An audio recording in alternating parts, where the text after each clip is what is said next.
देखो बेटा, हमारा आयनिक बॉन्ड का फॉर्मेशन कैसे होता है।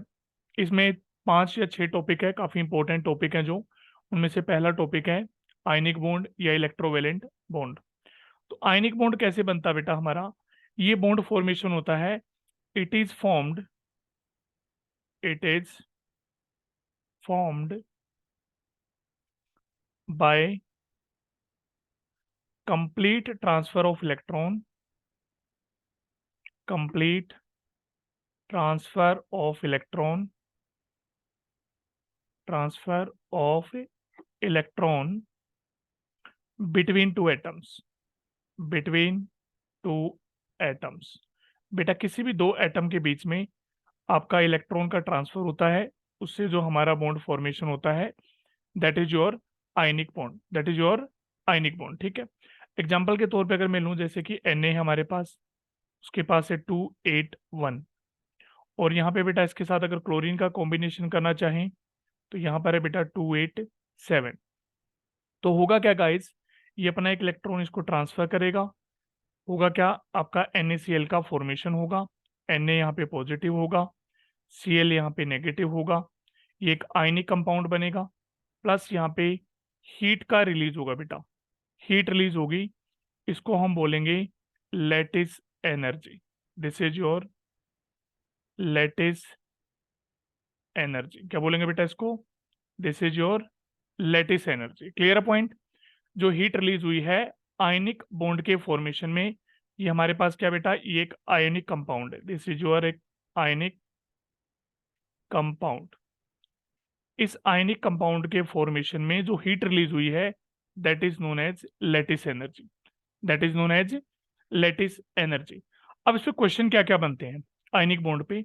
देखिए पहला क्वेश्चन तो यही बनता है कि एक आयनिक जो हमारा बॉन्ड है या आयनिक कंपाउंड है वो स्टेबल रहे बेटा। स्टेबल होने के लिए हमारे पास क्या क्या कंडीशन है। Condition for stability of ionic compound, condition for stability of ionic compound, stability of ionic compound. एक आयनिक कंपाउंड बेटा स्टेबल हो, उसके लिए हमें क्या कंडीशन फॉलो करनी है। पहली कंडीशन तो यही है बेटा, देखो अगर हमारे पास जो Na है, सोडियम आपके पास है, अगर सोडियम इजीली इलेक्ट्रॉन लूज कर दे, ये वाला अगर सोडियम इजीली इलेक्ट्रॉन लूज कर दे और ये क्लोरीन इजीली इलेक्ट्रॉन गेन कर ले, तो आपके पास आयनिक कंपाउंड काफी स्टेबल बनेगा, इजीली फॉर्मेशन होगा। और किसी भी मेटल में से अगर हमें बेटा इलेक्ट्रॉन निकालना है, इलेक्ट्रॉन रिमूव करना है सोडियम में से, तो उसके लिए हमें एनर्जी रिक्वायर्ड होगी, और उस एनर्जी का नाम होगा बेटा आयोनाइजेशन एनर्जी। तो सबसे पहले तो मुझे सोडियम से क्या निकालना पड़ेगा, इलेक्ट्रॉन। बेटा काइंडली माइक म्यूट कर लीजिए प्लीज, अपना अपना माइक म्यूट कर लो प्लीज, मुझे डिस्टरबेंस आ रही है वहां से। हाँ जी, थैंक यू। तो सबसे पहला पॉइंट है बेटा, सोडियम इजीली अपना इलेक्ट्रॉन लूज कर दे, तो उसके लिए पहली कंडीशन क्या है, जो आपकी आयोनाइजेशन एनर्जी है, that must be, that must be, या सिंपली कह सकते हो ionization energy must be very very low, very very low. Ionization energy बिल्कुल लो होनी चाहिए, ठीक है, इजीली इलेक्ट्रॉन लूज करें। सेकंड कंडीशन, बेटा जो हमारे पास क्लोरीन है, ये इजीली इलेक्ट्रॉन गेन करे, और जैसे ही इलेक्ट्रॉन गेन करेगा बहुत सारी हीट रिलीज होती है, उसको बोलते हैं हम इलेक्ट्रॉन एफिनिटी। क्या बोलते हैं उसको, इलेक्ट्रॉन एफिनिटी कह सकते हैं, या उसी को बेटा हम इलेक्ट्रॉन गेन एंथैल्पी कह सकते हैं। तो इलेक्ट्रॉन एफिनिटी या इलेक्ट्रॉन गेन एंथैल्पी, या electron gain enthalpy, gain enthalpy, ये क्या होनी चाहिए बेटा, हाई होनी चाहिए, ताकि ज्यादा से ज्यादा हीट रिलीज होनी चाहिए। ठीक है। पहली कंडीशन क्या बेटा, आपकी जो आयोनाइजेशन एनर्जी है that must be very very लो, ताकि इजीली सोडियम इलेक्ट्रॉन लूज कर दे। और क्लोरीन जैसे ही इलेक्ट्रॉन गेन करेगा बच्चे, वो काफी हीट रिलीज करता है, तो उसको बोलते हैं इलेक्ट्रॉन एफिनिटी या इलेक्ट्रॉन गेन एंथैल्पी, या इलेक्ट्रॉन गेन एंथैल्पी। वो क्या होनी चाहिए बेटा, बहुत ही हाई होनी चाहिए। ठीक है, पहली कंडीशन ये होगी दोनों। थर्ड कंडीशन है बेटा, जो ये हीट रिलीज हुई है ये वाली, जो ये हीट रिलीज हुई है, ये हीट जो रिलीज हुई है ये बहुत ज्यादा रिलीज होनी चाहिए, सो दैट अगर हीट ज्यादा से ज्यादा रिलीज होगी तो उस कंपाउंड की अपनी एनर्जी कम हो जाएगी, और अपनी एनर्जी कम होगी तो क्या हो जाएगा, ज्यादा स्टेबल। क्योंकि केमिस्ट्री की टर्म में हम क्या कहते हैं, मिनिमम एनर्जी मैक्सिमम स्टेबिलिटी। तो थर्ड कंडीशन क्या बेटा, जो हमारे पास लैटिस एनर्जी है, लैटिस एनर्जी है, या उसको हम कह सकते हैं लैटिस एंथैल्पी है, लैटिस एंथैल्पी है, that must be, that must B, must be very very high, very very high. ये बेटा आपकी बहुत हाई होनी चाहिए। क्लियर है बेटा पॉइंट, ये तीनों कंडीशन क्लियर है। पहली कंडीशन क्या है, आयोनाइजेशन एनर्जी लो होनी चाहिए। सेकंड कंडीशन इलेक्ट्रॉन एफिनिटी काफी हाई होनी चाहिए। थर्ड कंडीशन लैटिस एनर्जी भी क्या होनी चाहिए, वेरी वेरी हाई। सपोज कीजिए इसके ऊपर एक एमसीक्यू क्वेश्चन आपको मैं दे रहा हूं, कुछ क्वेश्चन इस टाइप से आ जाए कि विच of following compound, which of following compounds, following compounds, compounds have maximum stability, maximum stability. ये कौन से कंपाउंड की स्टेबिलिटी मैक्सिमम होगी, आपको ये दे दें।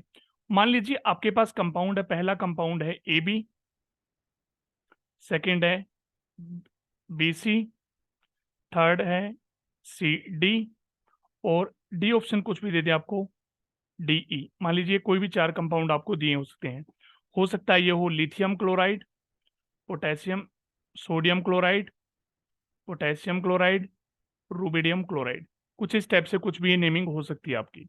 और उसकी आपको क्या दे देंगे वो, they will give you lattice energy, आपको साथ में मेंशन है उनकी, आपको दे दी लैटिस एनर्जी। यहाँ पे गिवन है बाई चांस आपको लैटिस एनर्जी, ये बेटा आपको गिवन है, ठीक है।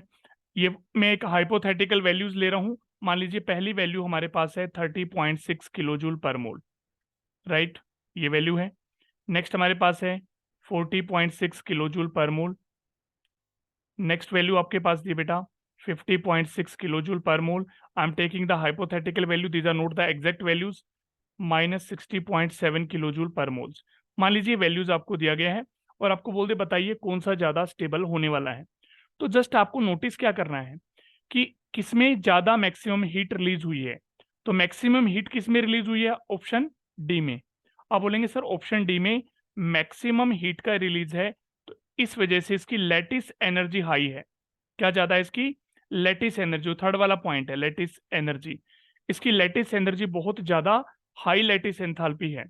और लैटिस एनर्जी हाई होने की वजह से ये क्या होगा बेटा, स्टेबल होगा। क्या होगा बच्चे, स्टेबल।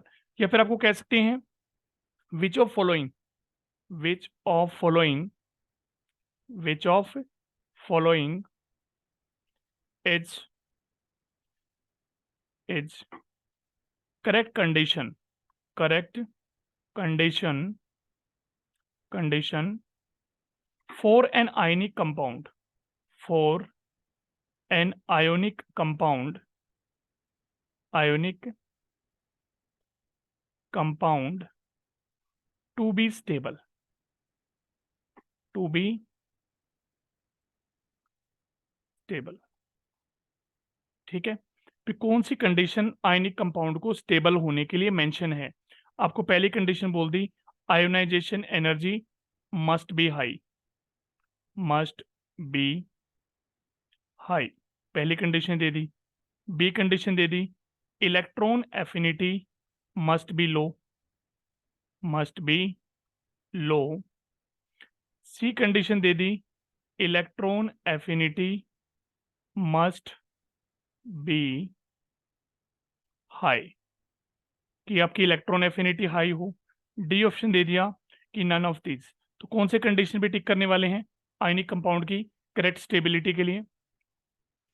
आयोनाइजेशन एंथैल्पी क्या होनी चाहिए बेटा, लो होनी चाहिए।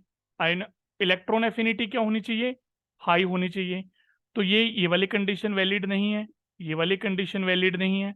तो कौन सी कंडीशन वैलिड है यहाँ पे, C, this will be the correct answer कि यहाँ पे आयनिक कंपाउंड स्टेबल रहेगा अगर इलेक्ट्रॉन एफिनिटी क्या होगी, हाई होगी। तो ये तो थी कंडीशन किसके लिए, एक आयनिक कंपाउंड स्टेबल होगा या नहीं होगा। नेक्स्ट पॉइंट, अब आपके पास क्या बेटा कि कुछ आयनिक कंपाउंड, जैसे सपोज कीजिए मेरे पास है लिथियम क्लोराइड, ये भी आयनिक है, सोडियम क्लोराइड ये भी आयनिक है, पोटेशियम क्लोराइड ये भी आयनिक है, rubidium chloride this is also ionic in nature. अब क्वेश्चन ये पूछ लेते हैं भाई इनमें से सबसे ज्यादा आयनिक कौन सा है, या इनमें से किस में कोवेलेंट कैरेक्टर हो सकता है। तो ऐसा क्वेश्चन अगर पूछ लें कि भाई आयनिक कैरेक्टर है, कम है, ज्यादा है, या आयनिक कंपाउंड दिया वहां पे कोवेलेंट पूछ लें, तो आपको क्वेश्चन कुछ इस स्टेप से आ सकता है, covalent character, covalent character in an ionic compound, in an ionic compound, ionic compound, एक आयनिक कंपाउंड कोवेलेंट कैरेक्टर कितना ज्यादा वहां पे हो सकता है, कम, ज्यादा, क्या आपका हो सकता है। देखिए ये बहुत इंपॉर्टेंट है, ये इनऑर्गेनिक में भी यूज होगा ये पॉइंट। यहाँ पे एक रूल आता है बेटा, फेजांस रूल, फेजांस रूल, फेजांस रूल। तो फेजांस रूल क्या कहता है बेटा कि मान लीजिए मेरे पास ए बी एक आयनिक कंपाउंड है, ए बी, ये पॉजिटिव ये नेगेटिव, ये आपके पास बचे एक आयोनिक कंपाउंड है, this is a ionic compound, कुछ भी हो सकता है ये, NaCl, KCl, caesium chloride, rubidium chloride, बेटा कुछ भी हो सकता है, ठीक है। अब मैंने इसको वैसे एग्जांपल ले लिया। अब एक्चुअली अनायन क्या होता है, this अनायन, अनायन is basically N electron cloud, ये एक इलेक्ट्रॉन क्लाउड कंसीडर किया जाता है, एन इलेक्ट्रॉन क्लाउड। अब जैसे मैंने लिखा यहाँ पे बी, ये इलेक्ट्रॉन का क्लाउड है, कैसे ऐसे, लाइक दैट, मैंने इसको ऐसे रिप्रेजेंट कर लिया, B is an electron cloud. और यहाँ पे आपके पास क्या आया बेटा, यहाँ पे कोई भी कटायन आया, ए पॉजिटिव कुछ भी हो सकता है। अब कटायन की टेंडेंसी क्या है, इस इलेक्ट्रॉन क्लाउड को वापस अपनी तरफ अट्रैक्ट करने की, क्योंकि देखो ये प्योरली पॉजिटिव है, बी नेगेटिव प्योरली नेगेटिव है, तो ये आयनिक है।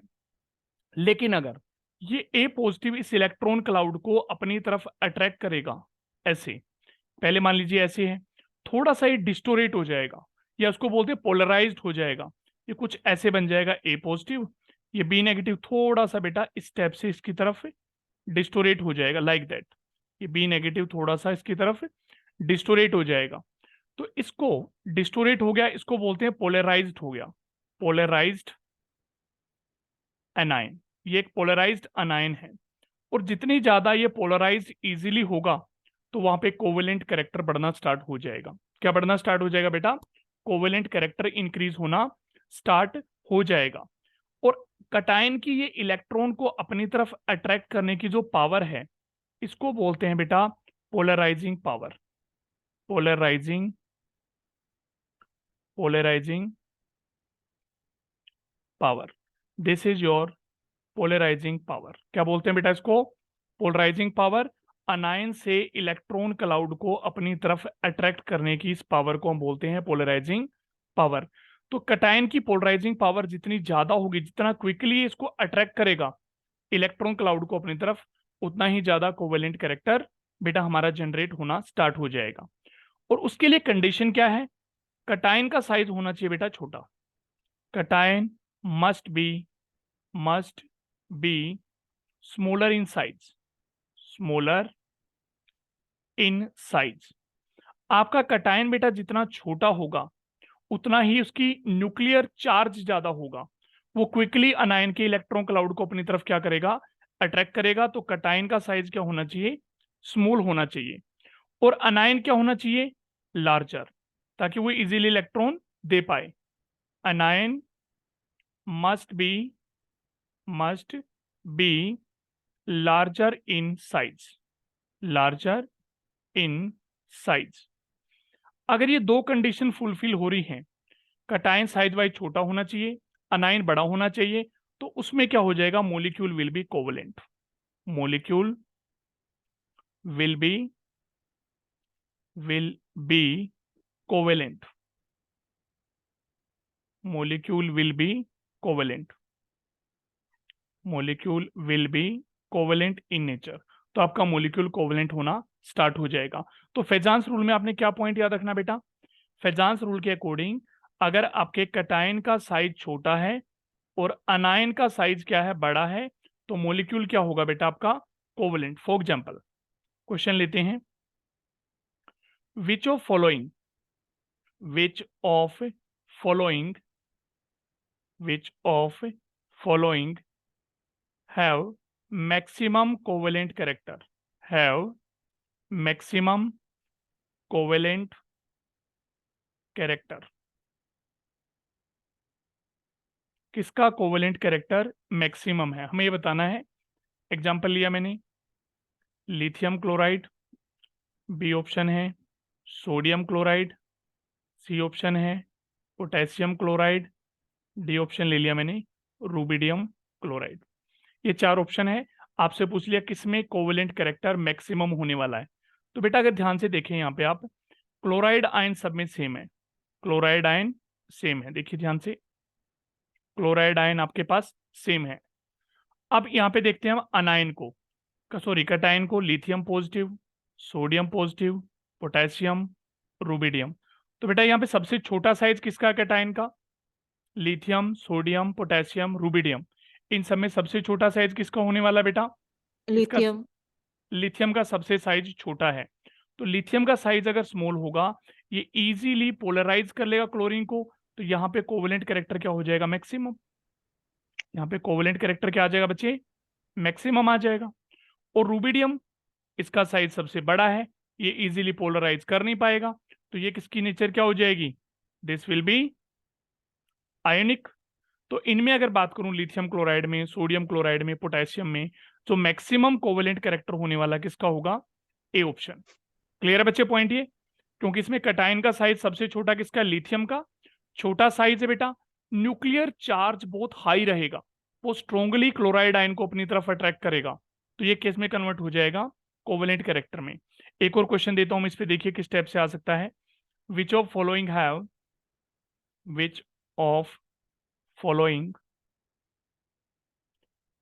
is the most ionic in nature, is the most ionic in nature। इनमें से कहता कौन सा मोस्ट आयोनिक होगा नेचर वाइज।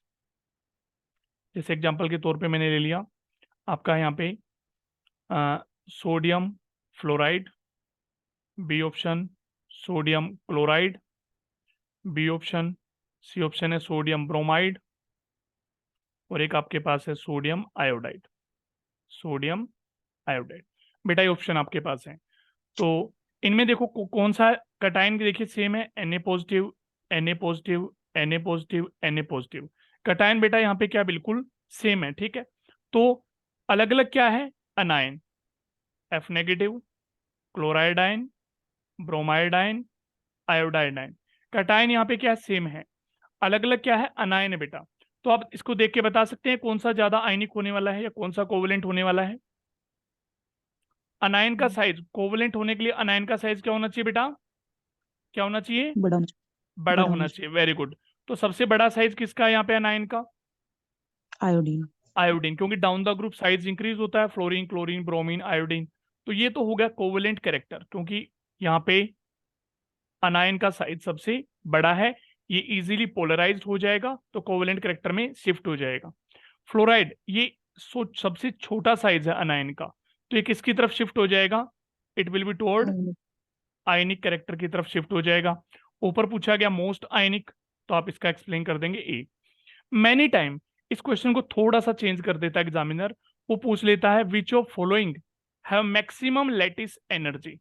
यहाँ पे आयनिक नेचर की बजाय क्या बोल देता है, विच of following have maximum lattice energy, किसकी लैटिस एनर्जी मैक्सिमम होने वाली है। तो बेटा लैटिस एनर्जी किसकी ज्यादा होगी, जिसमें आयनिक कैरेक्टर ज्यादा है, ऑब्वियस सी बात है। लैटिस एनर्जी क्या होती है, जब एक 1 मोल आयनिक कंपाउंड बनता है, 1 मोल आयनिक कंपाउंड बनता है, 1 मोल आयनिक कंपाउंड का फॉर्मेशन होता है, उसमें जो हीट रिलीज होती है उसको हम बोलते हैं लैटिस एनर्जी। या फिर इसका ऑपोजिट, 1 मोल आयनिक कंपाउंड को अगर मुझे तोड़ना है उसके कॉन्स्टिट्यूएंट पार्टिकल में, Na में और Cl में दोबारा तोड़ना पड़े, उसमें हमें कितनी हीट देनी पड़ेगी बेटा? दोनों को ही बोलते हैं हम लैटिस एनर्जी। अब जितनी ज्यादा हीट रिलीज होगी उतना ही ज्यादा क्या होगा? इट विल बी मोर आयनिक। अब इसमें पूछा जाए अगर इस क्वेश्चन में, विच of following have maximum lattice energy, आपसे ये पूछ ले, तो मैक्सिमम लैटिस एनर्जी किसकी आने वाली है बेटा? किसकी होगी मैक्सिमम लैटिस एनर्जी? जो जा NF NaF, क्योंकि ज्यादा आयनिक है। मिनिमम लैटिस एनर्जी किसकी होगी? Na की। NaI क्लियर है बेटा पॉइंट ये? तो यहां से आपको लैटिस एनर्जी भी वो पूछ सकते हैं, ठीक है। माइक म्यूट कर लिया करो बेटा, साथ साथ माइक म्यूट कर लिया करो, डिस्टर्बेंस आती है। नेक्स्ट क्वेश्चन इसी पे क्या बन सकता है? विच of following, which of following following is the most ionic compound? Ionic compound, भाई इनमें से कौन सा आयनिक कंपाउंड ज्यादा होगा, मैक्सिमम आयनिक कैरेक्टर शो करेगा? आपके पास क्वेश्चन है NaCl, बी ऑप्शन है बेटा MgCl2, सी ऑप्शन है AlCl3, डी ऑप्शन है बेटा आपके पास SiCl4, सिलिकॉन टेट्राक्लोराइड। ये आपके ऑप्शन है और आपसे पूछ लिया गया बताइए कौन सा इनमें से बेटा ज्यादा से ज्यादा आयनिक नेचर कैरी करने वाला है।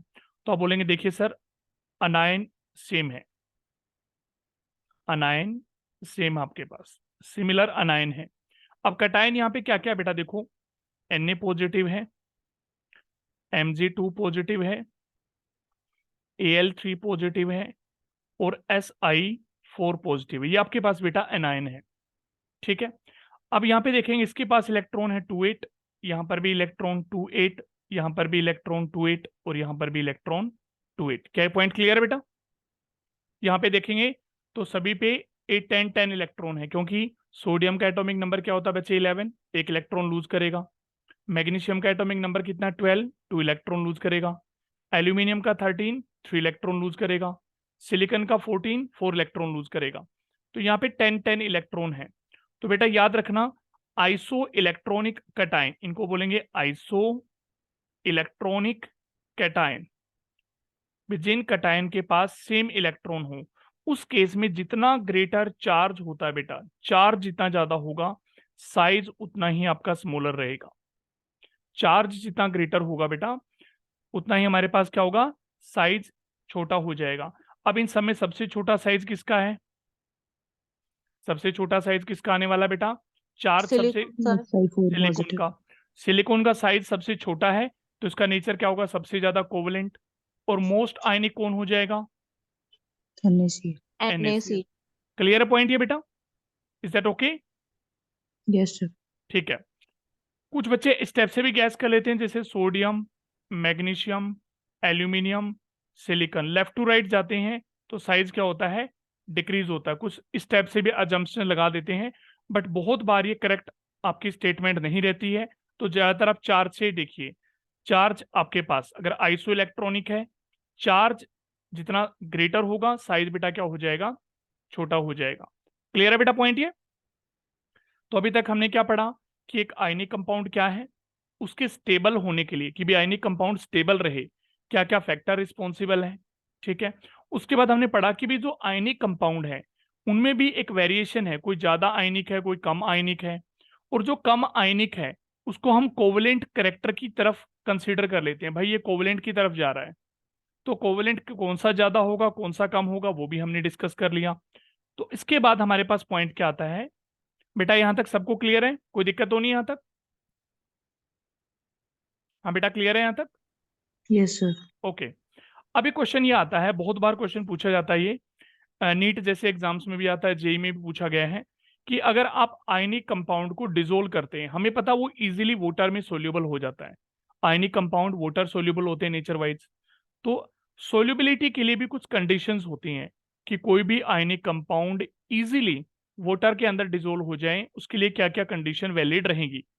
तो हमारे पास है solubility, solubility of ionic compound, solubility of ionic compound। ठीक है, ये तो हमें पता ही है वाटर सोल्यूबल है, क्योंकि वाटर भी हमारा पोलर होता है नेचर वाइज, और आयनिक कंपाउंड भी पोलर, तो सेम नेचर है। आयनिक कंपाउंड की जैसे NaCl है, KCl है, इसकी नेचर कैसी है? पोलर नेचर है। Polar means positive negative. हमारे पास वाटर जो होता है ये भी नेचर वाइज कैसा होता है? पोलैरिटी होती है, ये भी पोलर होता है। तो पोलर में पोलर इजीली डिजोल्व होंगे। एक रीजन और होता है कई बार फिजिक्स में जो मेंशन किया जाता है, वाटर का डाइलेक्ट्रिक कांस्टेंट बेटा बहुत हाई होता है। डाइलेक्ट्रिक कांस्टेंट जो होता है सभी को पता होगा शायद, क्या होता है वाटर का डाइलेक्ट्रिक कांस्टेंट? अप्रोक्सीमेटली 81 के करीब। ठीक है, अप्रोक्सीमेटली 81 के करीब होता है वाटर का डाइलेक्ट्रिक कांस्टेंट, तो वो इजीली ब्रेक कर देता है आयनिक कंपाउंड को कटायन और अनायन में। ठीक है बच्चे, बेटा माइक म्यूट कर लो आरजू। तो हमारे पास ये हो गया। अब यह कंडीशन की बात कर रहे हैं हम, कंडीशन क्या होगी? ये तो जनरल एक हमारा टर्म है कि भी डाइलेक्ट्रिक कांस्टेंट वाटर का हाई है, वाटर पोलर नेचर का होता है। एग्जैक्ट इसकी क्या रीजन होता है वो देखिए। सबसे पहले होगा क्या, अब ये NaCl ब्रेक होगा Na पॉजिटिव आयन में प्लस क्लोराइड आयन में। सबसे पहला काम ये होगा, कोई भी आयनिक कंपाउंड है, NaCl, KCl, ABCD, कुछ भी कोई भी है। अब जब इसको हमने एक 1 मोल आयनिक कंपाउंड को 1 मोल आयनिक कंपाउंड को इसके आयंस में ब्रेक करना है, कैटायन और अनायन में, कैटायन और एनायन में, इनमें अगर ब्रेक करना है इसको, तो इसमें कुछ हीट देनी पड़ेगी। और इस हीट का क्या नाम होगा बेटा? अभी थोड़ी देर पहले बताया था, क्या नाम होगा उसका? Lattice energy. देखो लैटिस एनर्जी की दो स्टेटमेंट मैं पहले बता चुका हूं। जब किसी का 1 मोल आयनिक कंपाउंड का बनता है, 1 मोल, उसमें हीट क्या रिलीज हुई? उसमें हीट क्या रिलीज हुई? देखिए ऊपर बताया था मैंने, जब 1 मोल आयनिक कंपाउंड का बनता है जो हीट रिलीज हुई, दैट इज लैटिस एनर्जी। या फिर उसी 1 मोल आयनिक कंपाउंड को अपने कॉन्स्टिट्यूएंट पार्टिकल में ब्रेक करना है, अपने कॉन्स्टिट्यूएंट पार्टिकल में ब्रेक करना है, तो वही हीट हमें इसको देनी पड़ेगी, that is also known as lattice energy और लैटिस एंथैल्पी। तो सबसे पहला काम क्या किया गाइस हमने? NaCl को ब्रेक किया Na पॉजिटिव और Cl नेगेटिव आयन में। ठीक है, कर दिया। इसके लिए कुछ हीट रिक्वायर्ड है, उसको बोला लैटिस एनर्जी। यहाँ पे लैटिस एनर्जी किसकी टर्म में है? हीट रिक्वायर्ड की टर्म में है। तो इसका मतलब यहाँ पे जो एंथैल्पी ऑफ लैटिस है, यहाँ पर जो एंथैल्पी ऑफ लैटिस है वो किस में है? That is in positive. Means यहाँ पे एक टाइप से ये कह सकते हो एंडोथर्मिक प्रोसेस आपका यहाँ पे, एंडोथर्मिक प्रोसेस यहाँ पे हो रहा है बेटा। This is your endothermic. अब ये आयन डिजोल्व होने के बाद, ये आयन डिजोल्व हो गई इजीली। अब ये डिजोल्व होने के बाद, ये डिजोल्व कर दिए मैंने, Na positive Cl negative ion. अब ये दोबारा से रिकम्बाइन भी तो कर सकते हैं बेटा। Na पॉजिटिव है, यहाँ पे Cl नेगेटिव आयन है, दोबारा से आके क्या कर सकते हैं? रिकम्बाइन कर सकते हैं। बट अब क्या करेगा इसको? इसके अराउंड वाटर मोलिक्यूल एक एनवेल्प तैयार कर लेंगे। जैसे पॉजिटिव है तो ऑक्सीजन का O नेगेटिव ऐसे इसके साथ आके कंबाइन हो जाएगा, ऐसे ऐसे आके कंबाइन हो जाएगा। ठीक है, ऐसे आकर कंबाइन हो जाएगा, लाइक दैट, लाइक दैट, ऐसे आकर कंबाइन हो गया। ठीक है, और क्लोराइड आयन है, इसकी तरफ वाटर के H पॉजिटिव आयन आके ऐसे कंबाइन हो जाएंगे। तो इन शॉर्ट वाटर इसके साथ कंबाइन करेगा, इसके अराउंड एक एनवेल्प तैयार कर लेगा, लेयर तैयार कर लेगा इस टाइप से, लाइक दैट। और वाटर आयंस को क्या कर देगा बेटा? हाइड्रेट। क्या कर देगा? आयंस को हाइड्रेट, और इसको बोलेंगे एंथैल्पी ऑफ हाइड्रेशन।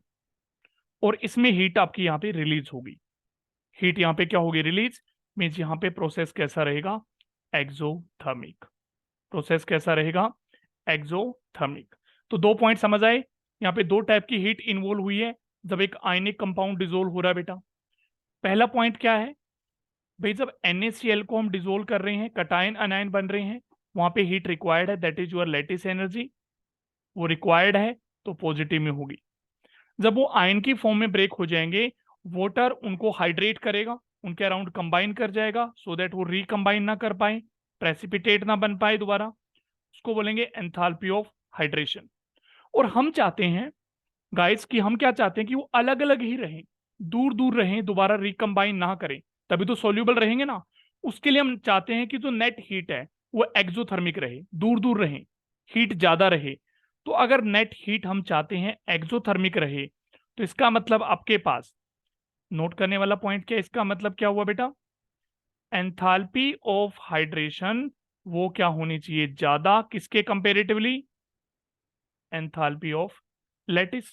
क्योंकि एंथैल्पी ऑफ हाइड्रेशन में क्या है, हीट रिलीज्ड है, एक्सो है, और एंथैल्पी ऑफ लैटिस में क्या, हीट रिक्वायर्ड है।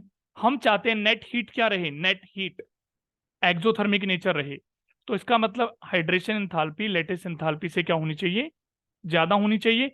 यही मेन कंडीशन है एक आयनिक कंपाउंड की सोल्यूबिलिटी के लिए। मैं इसको डायरेक्ट भी बता सकता था, बट थोड़ा सा मैंने आपको समझा दिया कि भाई कैसे होने वाली है। तो आपके पास क्वेश्चन ये बनेगा यहां से, for for dissolution of ionic compound, for dissolution of ionic compound, ionic compound into water, into water, which of following, which of following, following is correct। कौन सा इनमें से एक करेक्ट ऑप्शन है ताकि डिसोल्यूशन इजीली हो। पहला, enthalpy of hydration must be equal to enthalpy of lattice, पहली कंडीशन ये होगी। Second condition, enthalpy of hydration must be less than enthalpy of lattice. C option, enthalpy of hydration must be greater than enthalpy of lattice। D, none of these, बी इनमें से कोई भी नहीं। तो आपका कौन सा करेक्ट ऑप्शन आने वाला बेटा, कौन सा करेक्ट ऑप्शन रहेगा गाइज, एक आयनिक कंपाउंड का डिजोल्यूशन ताकि वाटर सी में, option. C option, enthalpy of hydration must be greater than किससे, एंथैल्पी ऑफ लैटिस। तो ये कंडीशन आपने याद रखनी, क्यों ऐसा होता है वो मैंने आपको एक्सप्लेन कर दिया। बाकी कुछ प्रॉपर्टीज होती है आयनिक कंपाउंड की, वो इतनी इंपॉर्टेंट नहीं है, सबको पता है कि आयनिक कंपाउंड सॉलिड फॉर्म में इलेक्ट्रिसिटी कंडक्शन नहीं देते हैं। ठीक है, क्यों नहीं देते, कोई फ्री इलेक्ट्रॉन या फ्री आयंस वगैरह नहीं होते, तो वो हमें अच्छे से पता है पहले से। तो पहले हमने पढ़ा आयनिक कंपाउंड क्या है, उसके बाद भाई आयनिक कंपाउंड स्टेबल रहे, आयनिक कंपाउंड क्या रहे, स्टेबल रहे, उसके लिए कुछ कंडीशंस हैं। आयोनाइजेशन एंथैल्पी लो, ताकि इजीली इलेक्ट्रॉन लूज करेंगे metal. Electron affinity high, lattice enthalpy वो भी हाई। ठीक है गाइज, उसके बाद हमने पढ़ा कि आयनिक कैरेक्टर कम या ज्यादा होगा, वो किसके बेस पे एक्सप्लेन किया हमने, on the basis of Fajans rule, on the basis of Fajans rule. तो यहां तक सबको क्लियर है बेटा, कोई डाउट तो नहीं यहां तक, ठीक है।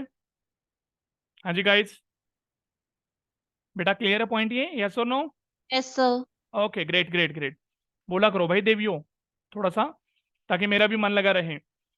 तो हमारे पास देखो बेटा ये हो गया। अब हमारे पास एक कंडीशन आती है, polar and non polar molecule, polar and non polar molecule, polar and non polar molecule. तो पहली बात तो अगर जनरली बात करें बेटा, पोलर का मतलब होता है positive negative poles, non polar का मतलब होता है, जैसे हमारे पास है कोई भी इस टाइप से है HCl, ये पोलर है, positive negative, this is polar in nature. फिर मैं बात करूं Cl2 Br2, ठीक है, इस स्टेप से बात करूं तो ये क्या है, नॉन पोलर। तो सबसे पहले जो बेसिक डेफिनेशन बनी थी ना बेटा, basic definition polar non polar की ये थी भी, दो कंबाइनिंग एलिमेंट के बीच में इलेक्ट्रोनेगेटिविटी का डिफरेंस होना चाहिए, दो कंबाइनिंग एलिमेंट के बीच में इलेक्ट्रोनेगेटिविटी का डिफरेंस होना चाहिए। जैसे कि हाइड्रोजन की इलेक्ट्रोनेगेटिविटी आपको पता है अप्रोक्सीमेटली 2.1 होती है, क्लोरीन की बात करूं इलेक्ट्रोनेगेटिविटी 3.5 के करीब होती है।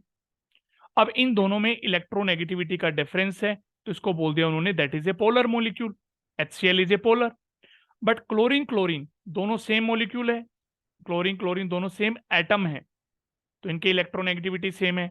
ब्रोमीन ब्रोमीन की बेटा इलेक्ट्रोनेगेटिविटी सेम है, तो इनमें इलेक्ट्रोनेगेटिविटी का डिफरेंस नहीं है, तो इसलिए इनको क्या बोलेंगे, नॉन पोलर। बट बाद में जैसे कुछ मॉलिक्यूल ऐसे आए जैसे CO2, CO2 ये आ गया, BeCl2, BeCl2, उन्होंने बोला कि कार्बन और ऑक्सीजन की इलेक्ट्रोनेगेटिविटी में काफी डिफरेंस है, बेरिलियम और क्लोरीन की इलेक्ट्रोनेगेटिविटी में काफी डिफरेंस है, उसके बावजूद these are non polar, these are non polar. भाई उसके बावजूद भी ये नॉन पोलर है, तो फिर उन्होंने एक न्यू टर्म इंट्रोड्यूस की यहां पे, that is dipole moment, that is dipole moment, dipole moment यहां पे इंट्रोड्यूस किया। उन्होंने बोला भाई देखिए, जिनका डायपोल मोमेंट होता है ग्रेटर देन 0, वो तो होंगे polar molecule, that is polar molecule, और जिनका डायपोल मोमेंट होगा less than 0, sorry equal to 0, equal to 0, उनको बोलेंगे नॉन पोलर मॉलिक्यूल। तो इसके अकॉर्डिंगली वो पोलैरिटी को बताना स्टार्ट किया, अभी कौन पोलर है कौन नॉन पोलर है। जैसे CO2 की स्ट्रक्चर ऐसे होती है, जिसकी वजह से इसका डायपोल मोमेंट क्या हो जाता है, 0। BeCl2 की स्ट्रक्चर भी लीनियर होती है, इसका डायपोल मोमेंट भी क्या हो जाता है, 0। तो दोनों का डायपोल मोमेंट 0 है, इस वजह से उन्होंने इसको क्या बोला कि these are non polar molecule. हालांकि डायपोल मोमेंट पे बहुत सारी डिस्कशन होगी हमारी अभी, कि डायपोल मोमेंट निकालते कैसे हैं, डायपोल मोमेंट के बेस पे ज्योमेट्री को कैसे एक्सप्लेन करेंगे हम। तो आपके पास ये था, हमारे पास क्या, मैंने सिर्फ इतना बताया फिलहाल, पोलर क्या है नॉन पोलर क्या है। पोलर आप कैसे बोलेंगे आज के बाद, वैसे देखो बोल सकते हो कंबाइनिंग एलिमेंट के बीच में इलेक्ट्रोनेगेटिविटी का डिफरेंस है पोलर, कंबाइनिंग एलिमेंट के बीच में इलेक्ट्रोनेगेटिविटी सेम है, दैट इज नॉन पोलर बोल सकते हो। बट एग्जैक्टली आप कैसे बताएंगे उसको, on the basis of dipole moment.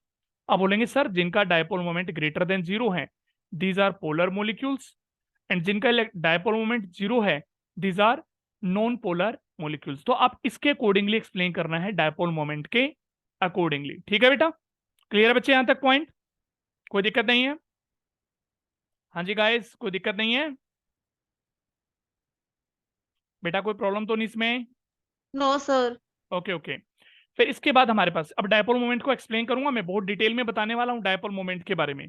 फिलहाल बीच में मैं बता रहा हूं आपको कि यहाँ पे कोवलेंट मॉलिक्यूल क्या होता है। आई होप सभी को पता है कोवलेंट बॉन्ड या कोवलेंट मॉलिक्यूल का फॉर्मेशन कैसे होता है। ये होता कब है, जब दो एटम के बीच में म्यूचुअल शेयरिंग ऑफ इलेक्ट्रॉन होती है। और वो म्यूचुअल शेयरिंग क्यों होती है, सो दैट कि वो स्टेबल हो पाए, अपना ड्यूप्लेट या ऑक्टेट पूरा कर लें।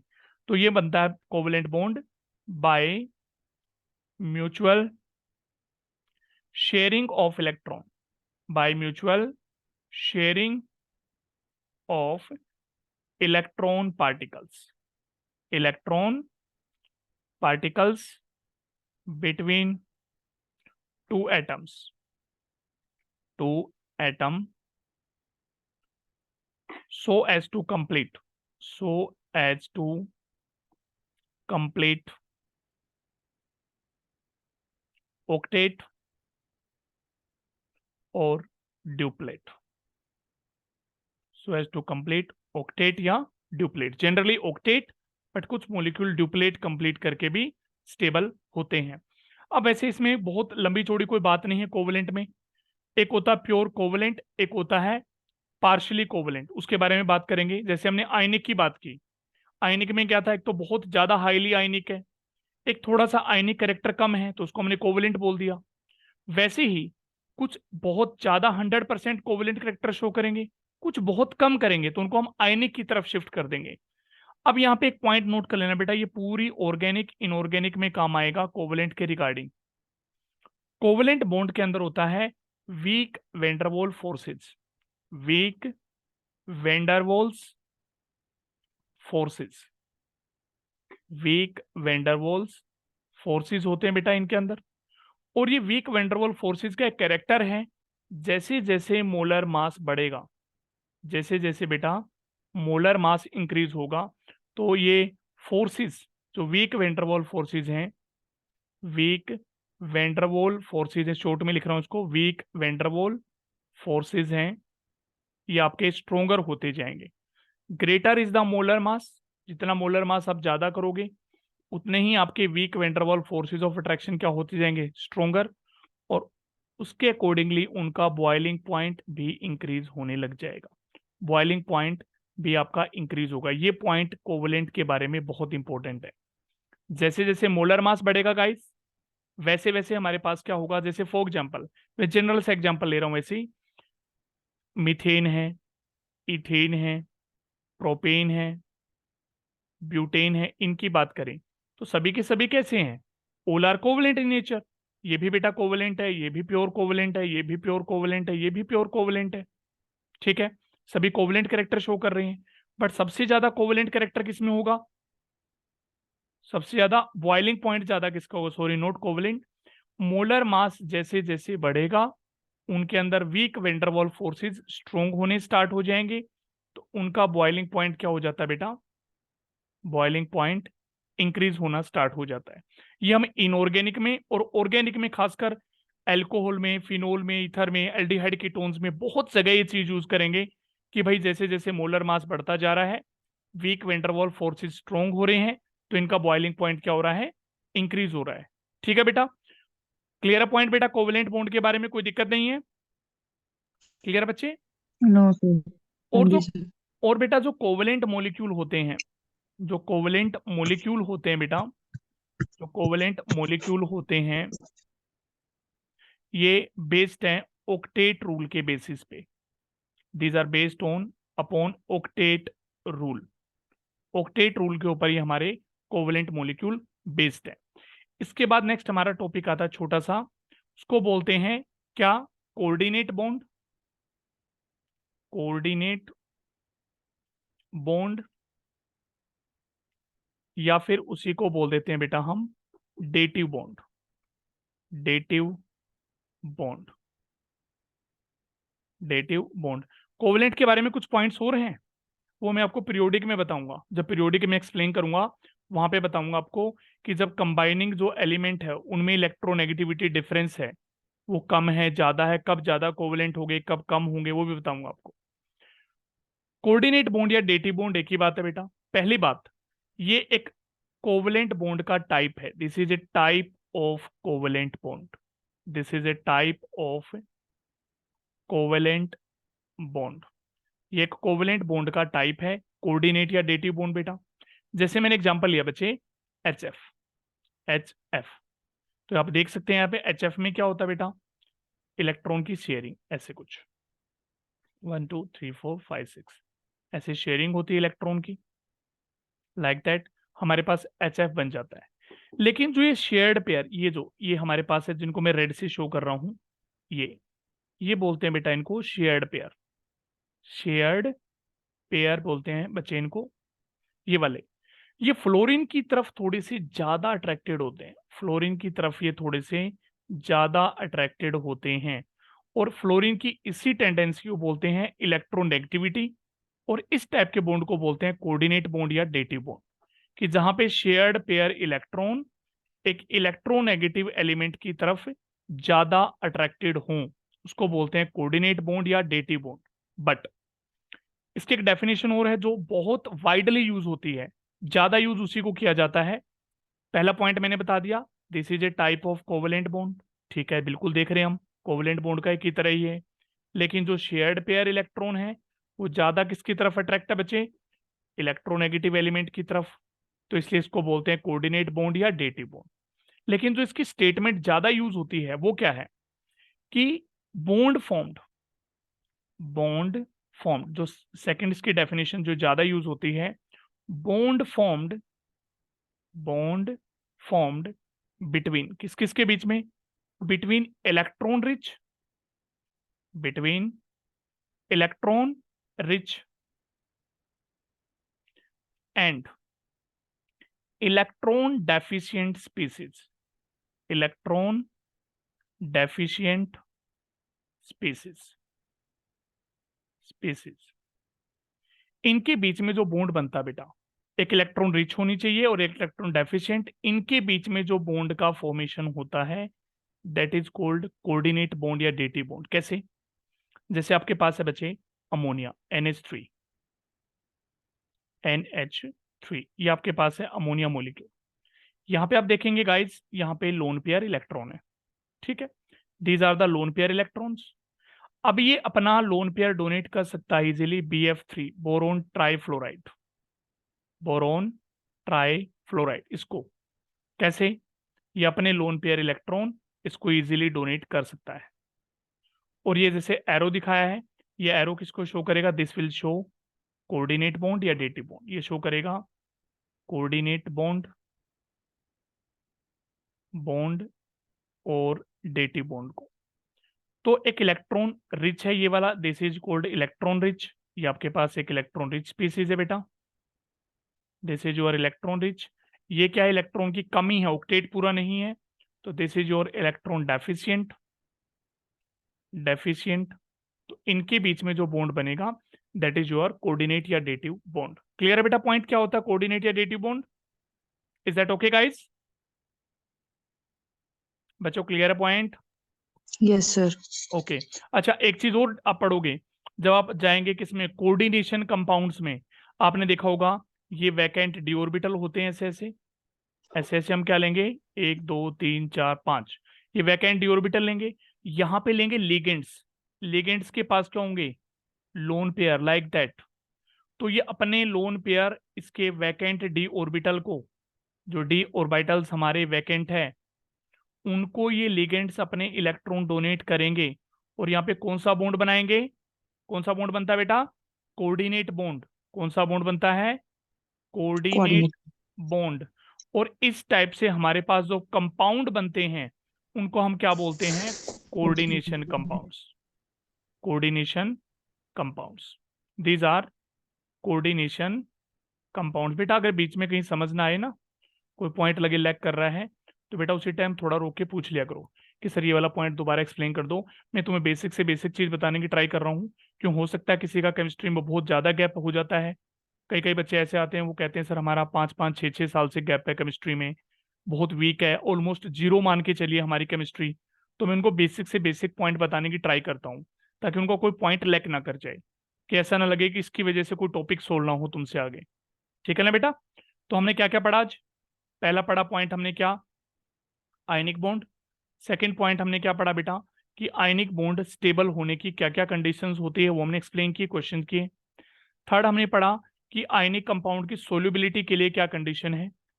फोर्थ पॉइंट जनरल, सिर्फ इंट्रोडक्शन, पूरा नहीं, डायपोल मोमेंट के बारे में, कि डायपोल मोमेंट अगर ग्रेटर देन 0 है that is a polar molecule, और डायपोल मोमेंट लेस देन 0 है, सॉरी इक्वल टू 0 है, that is a pure non polar molecules.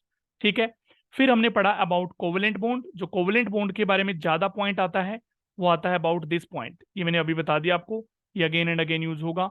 Molar mass proportional to weak van der Waals forces proportional to boiling point. उसके बाद हमने पढ़ा बेटा coordinate bond और dative bond, coordinate bond और dative bond. Clear है बेटा पॉइंट यहां तक? कोई दिक्कत नहीं किसी को? हाँ जी गाइस, कोई प्रॉब्लम तो नहीं बेटा?